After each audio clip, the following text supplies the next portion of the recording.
বাঁচানো ফরজ হুজুর, জীবন বাঁচানো ফরজ। যতই চেষ্টা করেন, যতই ডাক্তারের সাথে লাইন দেন ভাইরে, আপনি জীবন বাঁচাবার পারবেন না। মাইকেল জ্যাকসন 10 জন বিশেষজ্ঞ ডাক্তারের সাথে লাইন দিয়ে লেখছিল, সব বিষয়ের উপর একটা করে বিশেষজ্ঞ ডাক্তার, 150 বছর বাঁচবি। আরে 49 বছরই মরে গেল। কি বুঝলেন? আপনি যতই চেষ্টা করি জীবন বাঁচাবার পারবো না, তবে একটু চেষ্টা করলে আমরা ঈমান বাঁচাবার পারবো, যদি মানুষের দল বাদ দিয়ে আল্লাহর কোরআনের দল আমরা গ্রহণ করি। জোরে কোন কথা ঠিক কিনা? মান সাআলাল্লাহু তাআলা, রাসূল বলেছেন, মান সাআলাল্লাহু তাআলা আশ-শাহাদাতা বিসিদকিন বাল্লাগাহুল্লাহু মানাজিলাশ শুহাদা ওয়া মাতা আলা ফিরাশিহি, রাওয়াহুল বুখারী কিতাবুল মাগাজি। কোন ব্যক্তি যদি এরকম নিয়ত করে, মান সাআলাল্লাহু তাআলা, এরকম যদি চায় যে বাংলাদেশ 90% মুসলমানের দেশ, এই দেশে মানুষের তৈরি আইন না, আল্লাহর কোরআনের আইনে আমরা চলবো, এই নিয়তে যদি শাহাদতের তামান্না করে, প্রয়োজন হলে আল্লাহর কোরআনের জন্য জীবন দেব, এইরকম নিয়ত করে, ওই মাতা আলা ফিরাশিহি, সে যদি নিজের বিছনায়ও মরে যায়, বাল্লাগাহুল্লাহু মানাজিলাশ শুহাদা, হাসরের ময়দানে আল্লাহ তাকে শহীদদের কাতারে দাঁড় করায় দিবে। এখন আপনারা বলেন, আল্লাহর কোরআনটা বাংলাদেশ চলুক, এই নিয়ত আমরা করি, যদি আমরা দেখবার নাও পাই, তারপরে আমরা জান্নাতে যাব, এই নিয়ত করার দরকার আছে না নাই? জোরে করা আছে না? এই বস্তা বস্তা আইন একবার হাসিনা জজ কোর্ট, হাইকোর্ট, সুপ্রিম কোর্ট সব কিনা লিসা, সব কিনা লিয়া যতগুলা বদমাই সব জামিন পাশে, আর আমাদের মতন মৌলবিগুলো ধরে সব তো আপনারা কোন এলা আইন, আর আল্লাহর আইনে কোনো ছাড় আছে নাকি? হ্যাঁ, আল্লাহর আইনেরও কিছু কথা বলবো ইনশাল্লাহ। একটু মনোযোগ দিয়ে শুনবেন আমার মা বোনেরা। 6 বছর বয়স ইমান গ্রহণ করেছি, 12 বছর ইমানের পরীক্ষা দিয়েছি। সকালবেলা 3টা, বিকালবেলা 3টা করে চাবুক মারছে। আমার দেহের এমন কোনো জায়গা নাই যে জায়গায় চাবুকের আঘাত লাগে নাই। মেয়েটা বলতেছে, আমির আল মুমিনিন, আমি যেই দেশের জেলখানার মধ্যে বন্দী ছিলাম, ওই দেশের নাম হলো রোম দেশ। আপনি রোম পারস্য যখন দখল করলেন, তখন আপনি ঘোষণা করে দিলেন, মুসলমান কোন রাষ্ট্র যখন দখল করবে, ওই রাষ্ট্র তখন আল্লাহর কোরআন দিয়ে চলবে। আর আল্লাহর কোরআন দিয়ে যখন কোন রাষ্ট্র চলবে, ওই রাষ্ট্রের জেলখানার কোনো দরকার পড়বে না। আপনি জেলখানার দরজা মুক্ত করে দিলেন। আমি জেলখানার দরজা মুক্ত পাইয়া, আমার দাদা খ্রিস্টান, বাবা খ্রিস্টান, রোম দেশের সকলেই খ্রিস্টান, আমি খ্রিস্টানদের দেশকে বাদ দিয়া আজকে 6 দিন হলে 2 পাহাড়ের মাঝখানে ঘুরতেছি। যদি আপনারা দেখা পাই, আপনার কাছে দুঃখিনী মেয়েটা একটু আশ্রয় চায়। ওমর ফারুক চোখের পানি বের করে বললেন, মা, আমি তোমাকে আশ্রয় দেবার পারতেছি না। মেয়েটা বলতেছে, আমি শুনেছি আপনি খুব ভালো মানুষ, আপনি আল্লাহর কোরআনের মানুষ হয়ে আমাকে আশ্রয় দিবেন না? ওমর ফারুক বলেন, মা, মানুষ কোনদিন মানুষকে আশ্রয় দেবার পারে না, ইসলাম তোমাকে অধিকার দিয়েছে। আপনারা বলেন তো, প্রত্যেকটা মানুষের অধিকার ইসলামে আছে না নাই? হিন্দুর অধিকার আছে না নাই? ইহুদির অধিকার আছে না নাই? আমার এলাকার সব কটা হিন্দু আমার মাদের সাথে আছে একদিন, সব কটাই এসে বলতেছে, হুজুর আমরা আপনার দল কর্ম, তোর আমার দল করুক। হুজুর আমরা বুঝেছি হুজুর, সব শালারাই খারাপ, আপনারাই ভালো। বলে, তোরা ভালো কেমনে বুঝলি? এবারে মূর্তি পড়া দিলেন আপনারা। আচ্ছা, আপনারা হচ্ছেন 1 নম্বর মূর্তি ভাঙ্গার লোক, ইব্রাহিম নবীর লোক। আপনারা ইব্রাহিম নবীর লোক, মূর্তি ভাঙ্গা ঘুরে করবেন, আর আপনারা পড়া দিলেন। পরে আমরা বুঝেছি, হুজুর আপনারা আসলে মূর্তি পড়া দেননি, হুজুর আপনারা ষড়যন্ত্র পড়া দিচ্ছেন। এই শালা আওয়ামী লীগের মূর্তি ভাঙ্গা আপনাকে দোষ দিবি, আপনার সেই জন্য পড়া দিতেন। আমরা বুঝবার পারছি, হুজুর আমাকে সবচাইতে ক্ষতি করছে এই শালা হাসিনার দল। আমার মাথায় সাহেব বলতেছে, আপনি আমাকে দলত ভর্তি করলেন, হুজুর আপনি হিন্দু জামাত বানাতেন, আমাকে হিন্দু জামাত। আপনারা কি মনে করতেছেন এই কোরআনের ভিতরে, ইসলামের ভিতরে সব মানুষের অধিকার আছে? যখন আছে না, কথা বলেন না কেন? কোরআন পড়েন না, চর্চা করেন না, এই জন্য বুঝবার পারেন না। আরে হযরত ওমর ফারুক বলতেছেন, মা,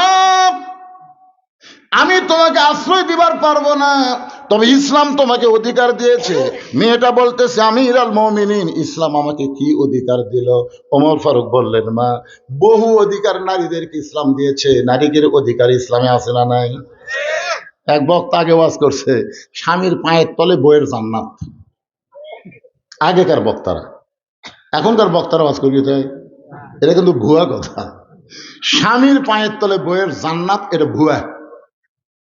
বরং মায়ের পায়ের তলে সন্তানের জান্নাত, এটা হলো ঠিক। কোরআন হাদিস পড়ে দেখেন, পুরুষ মানুষের পায়ের তলে জান্নাত নাই। জান্নাত হলো মেয়ে মানুষের পায়ের তলে, আর সেই মেয়ে যদি মা হয়। কথা কন না একেবারে। আপনার কি বউ ঠকাচ্ছেন নাকি যে আমার ফাটা পায়ের তলে তোর জান্নাত রে? আগেকার মৌলবি হয়ে গেছে, বুঝলেন? এখনকার মৌলবি গবেষণা করে দেখছে কোন মরদ মানুষের পায়ের তলে জান্নাত নাই। ও মায়েরা ভালো করে শুনতেছে, আজকে বুঝতেছে ওয়াজ কাক কয়। জান্নাত হলো নারীদের পায়ের তলে, সেই নারী যদি মা হয়। দরকার নারী যদি কি হয়? আপনার বলেন তো, একজন বাবার কাছে ছেলের তাই অধিকার বেশি না মেয়ের অধিকার বেশি? কথা কয় না। আল্লাহ রাসূল বলেছেন, বাজার থেকে যদি মিষ্টি কিনো, তাহলে মিষ্টির প্যাকেট টেনে দেন, ছেলে দিও না, ভুল করে মেয়ে দিও। মেয়ে দিও।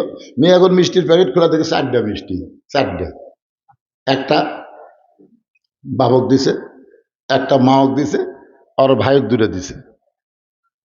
তখন বাপ মা বলতেছে, মা তোর তোর মিষ্টি কোথায়? আপনারা খালি আমার খাওয়া, আপনারা খালি আমার খাওয়া।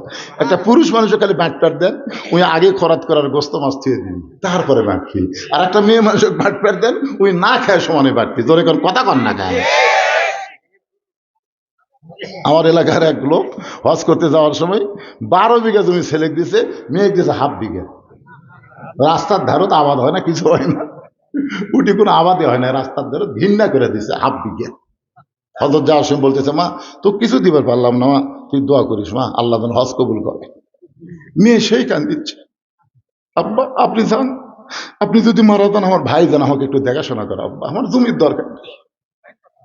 আরে বাপ হজ করে ফিরে যাচ্ছে, ওই রাস্তার ধারে জায়গার দাম ভাই 7 লাখ 8 লাখ টাকা শতক লেগে যায়।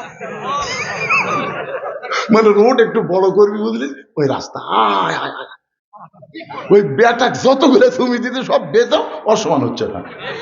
তখন বেটা এসে বাপের কাছে কাজ দিচ্ছে, আব্বা ওই রাস্তাতে আমাকে দিবি, তুই বেচা তো, তুই কোথাও আবাদ হয় না, কিছু হয় না, ঘৃণা করে দিছি। দেখছেন, তুমি ঠকাবা, মেয়ে ঠকবে না, আল্লাহ তারে জিতে দিবে। জোরে কোন কথা ঠিক, কথা বলেন না কেন? ওমর ফারুক বললেন, মা এখন তোমার বয়স কত? মেয়েটা বলতেছে 6 বছর বয়সে ঈমান গ্রহণ করেছি, আর 12 বছর জেলখানায় বন্দি জীবন কাটাইছি, এই মুহূর্তে আমার বয়স হলো 18 বছর। ওমর ফারুক বললেন, বহু অধিকারের মধ্যে 1 নম্বর অধিকার হলো এই 18 বছরের বয়সে একজন যৌবনা নারীর জন্য ভালো একটা ছেলের সঙ্গে বিবাহ বসা। ভালো ভালো ভালো একটা ছেলের সঙ্গে বিয়ে বসা। ভালো বলতে কি বুঝতেছেন? ডাক্তার, ইঞ্জিনিয়ার, ভালো ছেলে। যেই ছেলে বিবাহে মহরণা নগদ দিবে, 1 টাকাও ডিমান্ড নিবে না। আছে এরকম, আমার এলাকাতে আছে, সব মহরণা নগদ দিবে, 1 টাকাও ডিমান্ড নেবে না। যেই ছেলের আত্মীয় স্বজন মেয়ের বাড়িতে খাবে না, ছেলের বাড়িতে খাওয়ার অনুষ্ঠান করবে। ও মা, তুমি একটা ভালো ছেলে কোথায় পাবা? কারণ তোমার কোনো অভিভাবক নাই। আমি ওমর একটা ভালো ছেলের খবর দেই, দেখি তো ছেলের তোমার পছন্দ হয় কিনা। মেয়েটা বলতেছে, আমির আল মুমিনিন, তাহলে আপনি বলেন তো ভালো একটা ছেলে কোন খবর?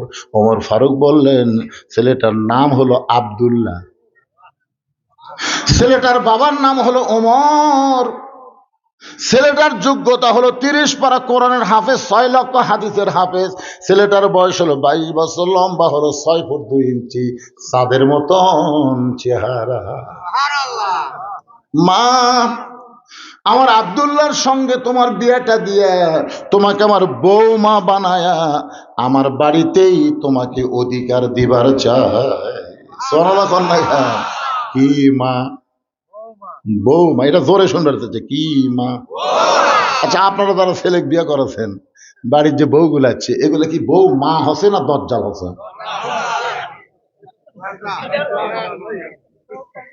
আসলে প্রত্যেকটা বাবাই চায় আমার ছেলেকে বিয়ে করানোর পরে একটা বউ মা। বউ মা হয় না যে তা না, হয়, কিন্তু বউ মার চাইতে দজ্জালি বেশি হয়। ওমর ফারুক বললেন, মা, আমার আব্দুল্লাহর সঙ্গে তোমার বিয়েটা দিয়ে তোমাকে আমার বৌমা বানায় নিজের বাড়িতেই অধিকার দিবার চাই। মেয়েটা বলতেছে, আমিরুল মুমিনিন, আপনার আব্দুল্লাহর চাইতে ভালো কোনো ছেলে কি দুনিয়াতে নেই? আপনি কিন্তু বলেছেন ভালো একটা ছেলের সঙ্গে আমার বিয়া বসার অধিকার আছে। আপনি বলেন তো আব্দুল্লাহর চাইতে কি কোনো ভালো ছেলে নাই?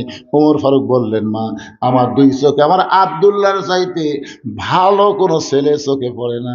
মেয়েটা বলতেছে, আমিরুল মুমিনিন, আমি একটা ছেলের নাম বলবো, দেখেন তো ছেলেটা কেমন। ওমর চুপ করছে।